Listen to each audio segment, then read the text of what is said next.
Good morning. Afternoon. Of course, we It just is had a afternoon. chance to speak with Chris, and he Yeah. was just explaining how he's feeling.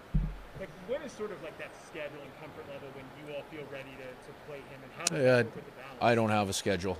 Today was his first full day of practice, so you guys have talked to him before I have, to be honest with you, after practice. So have a good chance to talk with him and Andrew Allen and just get a real good feel for how the day went. He looked good out there. He worked through a good 50-minute practice, so that's a good first step for sure. Dave, obviously the power play has struggled a bit. You guys worked on that today. What's the key to getting that to start performing? We got to get one to go for us. If you go back and kind of tear it down, the game in Edmonton, I look at it and I see I gave it 6 grade A opportunities.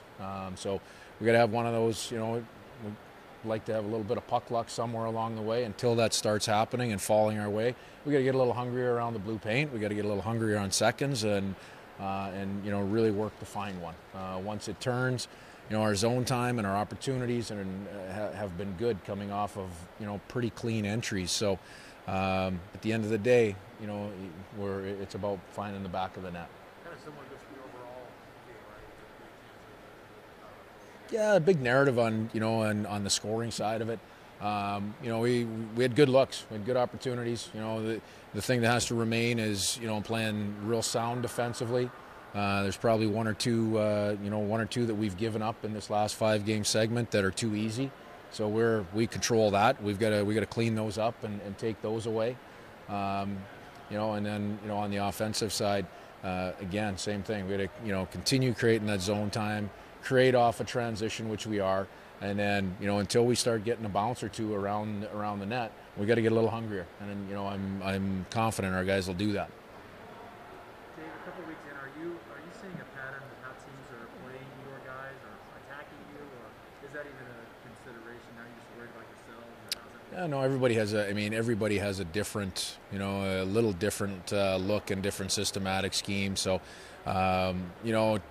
in my experience, teams don't change a whole lot what they do. They're going to try to do what they do well. And that's the exact same for us. We're real focused on how we want to play.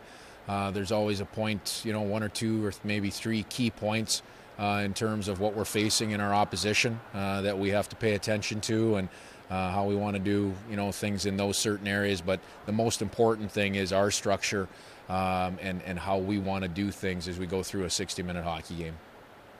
Of course, just wanted to ask you real quick, how is everything kind of coming along with Tom Blackwell, and what's the latest you all have heard about Paul and Jared and their situations? The latter two are still in COVID protocol, so that's the update on them. And with Colin, he's continuing, in his rehab. So there's some positive signs there, but again, like with anything, I've told you before, it doesn't make sense for me to make predictions on guys coming through rehab. He's doing well. He's making progress. His status has not changed to this point yet. You went through everything from the expansion draft, the training camp. You're 10 games into the season now. Where are you in your mind of having an identity for your team? That's the thing. It's daily work in progress. What do you think? Well, I believe we're ahead of just a daily work in progress. Our first 5 games, we went on that road trip. You'd probably be hard pressed to really find an identity through those first 5 games. As you turn the page to our last 5 game segment here, I think you'd see a real distinct personality to this hockey team and the way we play over 60 minutes. And we haven't gotten the results out of these last 5 games that we want to or expect to. So we have to continue pushing to make sure that happens. Without Drake's getting him back now healthy, what benefit does that give you, being that there's so many back-to-back games coming up in the schedule between him and Drake as well? Yeah, having 2 goaltenders is critical for sure in this league, whether it's back-to-backs or just even through a regular rhythm of a schedule. So having him back will be and it is very important. That being said, Joey did a good job while he was here. Just like any other player that would come into our dressing room in an injury situation, you'd expect that player to be ready to play, to step up, and to be able to help us win. You guys have certainly leaned on Phil more, obviously, than really going here. I think as the season progresses, you're going to move it towards more of like a 1A, 1B kind of a thing, or do you think it'll be more of like a primary starter?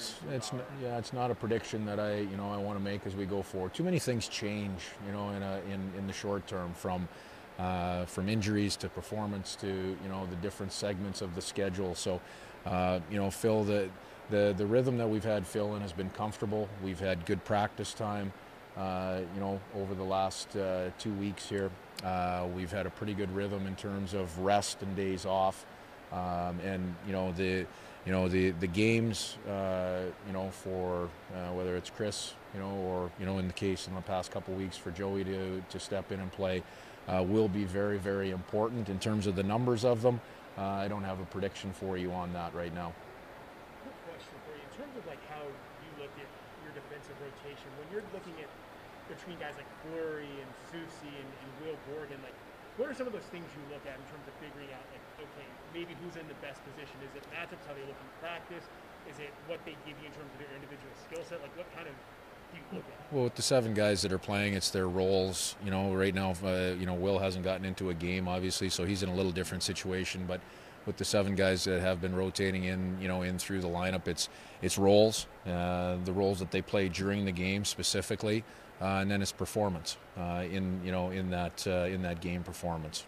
And with Will, I mean, what's kind of been the conversation with him in terms of what he does to try to maybe fight for one of those spots? Because yes, he gives you a right-handed shot, but is it an experience thing? Is it size? Like, what would you say it is? Well, to this point, no. It's not a size issue. I mean, Will's a big guy that moves really well, so it's not that.